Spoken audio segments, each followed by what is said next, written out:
Hello everyone, how are you today? This tree behind me is called Pears fibrifolia.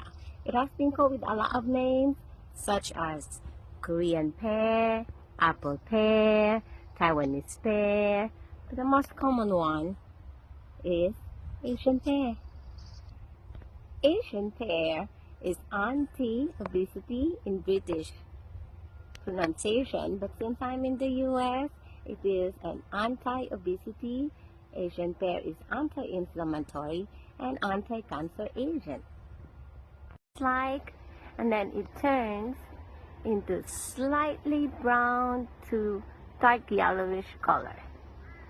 It is expensive compared to a regular pear because it's nutritious and it's difficult to grow.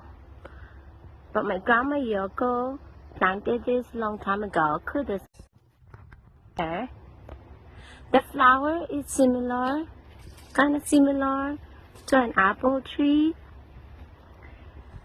Asian pear has a bioactive compound such as phenolic acid, flavonoids, and it's powerful with vitamins and minerals. Asian pear. Have a great day.